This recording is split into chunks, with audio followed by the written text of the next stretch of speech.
안녕하세요. 한국전기 오유지입니다. 자, 이번 시간에 배전 설비, 배전 개통 설비에 대해서 얘기를 하겠는데 얘네들을 이론적으로 설명하는 거는 양이 너무 많아요. 그래서 그냥 문제를 갖다가 제가 소개를 좀 몇 가지를 좀 해드리고 그리고 그냥 그 문제를 바로바로 풀면서 추가적인 내용이 있으면 설명을 좀 추가하는 방식으로 좀 하도록 하겠습니다. 자, 1번하고 2번 문제는 같은 형태의 이제 문제인데, 자, 지중선 개통은 가공선 개통에 비해서 어떠하냐? 일반적으로 이제 요거 많이들 외우시거든요. 자, 뭐 보면은 인덕턴스는 L이고 정전 용량은 이제 C를 얘기하는데, 자, 보세요. 간단합니다. 이게 가공선 개통이고 지중은 무조건 전선 못 써요. 케이블 쓰죠.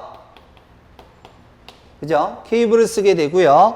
자, 여기에서 전력을 동일한 전압을 공급한다면 자기장이 이렇게 이제 발생이 될 거예요. 그리고 선과 대지 간에는 이제 C가 존재하게 이제 될 건데, 자, 지중선 개통은 가공선 개통에 비해서 어떠하냐? 지금 지중 물어본 거예요. 그러면 동일한 상황에서 L에 의해서, 인덕턴스 L에 의해서 발생되는 자기장은 여기 지중에 있는 거보다, 지중보다 가공에 있는 게 더 크겠죠? 왜냐하면 여기는 방해받는 게 공기밖에 없는 거고 여기는 흙이나 모래, 자갈 등이 있으니까 조금 더 퍼지는 게 힘들겠죠. 그리고 케이블을 쓰고 그래서 L의 값은 요 가공선이 더 크다. 가공선이 더 크다. 자, 그러면 C는 선과 대지 간에 걸리는 정전 용량 C는 요렇게 되지만 얘는 이렇게도 되고 이렇게도 되잖아. 즉 C는 지중이 더 크다. 요렇게 생각하시면 돼요. 그래서 요 그림을 기억하시면 돼. 자, 그러면 지중을 물어본 거는 L 값은 작고 C 값은 크다. 요렇게 되겠죠? 그래서 정답이 3번. 인덕턴스는 작고 정전 용량은 크다. 이렇게 되는 거예요. 자, 2번. 가공선 개통은 지중선 개통보다 어떠하냐? 라고 했어요. 이번엔 이거 반대로 물어본 거야. 그러면 L의 값은 크고 C의 값은 작다가 되겠죠. 반대니까. 그래서 3번이 되겠습니다. 그래서 요건 그림만 잘 기억하시면 될 것 같아요. 자, 3번.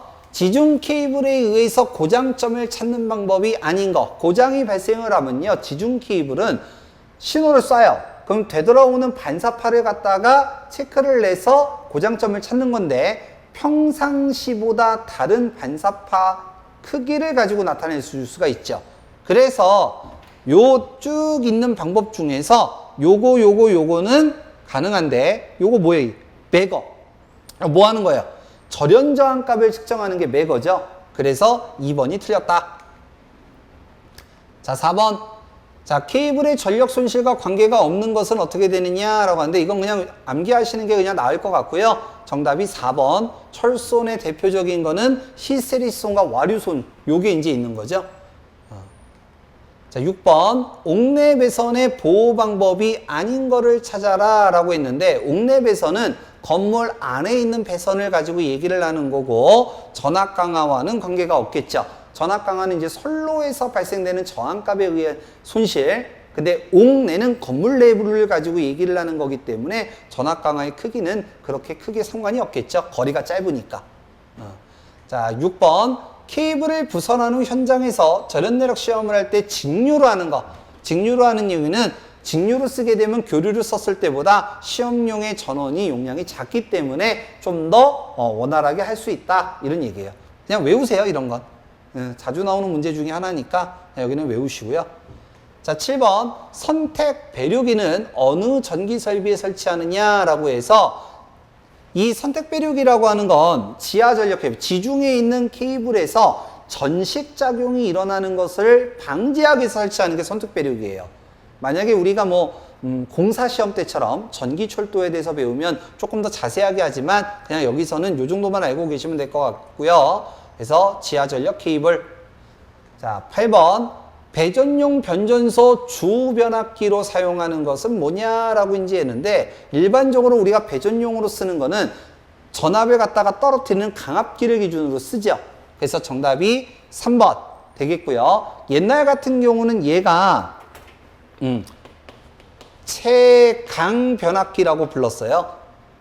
보통 이제 채강 변압기라고 해서 시험 문제가 나오는데 요즘은 강압기라고 이제 그냥 나오니까 일본식 표현이라 그래서 강압기로 기억을 하시면 되겠고, 여기서 조심하셔야 되는 건 이 내용에서 만약 조상기 내용이 딱 들어가면은 그때는 삼권선 변압기가 돼요. 그래서 그 부분하고만 좀 구별해서 좀 봐주시면 되겠습니다.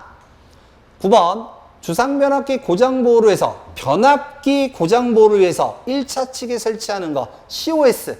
제가 예전에 그 9장 이상전압 급방호였나요? 10장이었나요? 10장이었나? 송전선로 보호 방식이었나? 거기에서 요거 한번 소개해 드린 적 있죠? COS. 그래서 변압기 1차 측에 들어가는 거. 그래서 컷 아웃 스위치. 자, 10번. 주상변압기 시설하는 캐치 홀더. 저도 솔직히 캐치 홀더 진짜 실제로 본 적은 없거든요. 근데 이제 요게 2차 측, 변압기 2차 측 그 비접지된 부분에서 보호하기 위해서 이제 설치하는 거라고 하고요. 그래서 정답이 4번이 되겠습니다. 자, 그 다음 11번. 어떤 변전소에서 어떤 결선에 3권선 변압기가 가장 유리하냐? 자, 3권선 변압기 조상기 할 때 얘기했었죠. 1차 Y, 2차 Y, 3차 델타.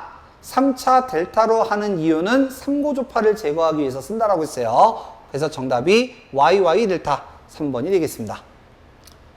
자, 12번. 변압기 결선 중에서 1차에 3고조파가 있을 때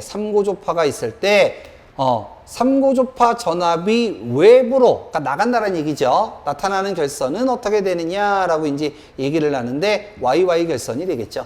델타를 기본적으로 쓰게 되면 델타 내부에서 순환전류 흘러가면서 3고조파가 제거가 되잖아요. 그래서 델타 들어가는 애들은 다 틀렸고 Y로 할 수 있다. 이렇게 되겠습니다.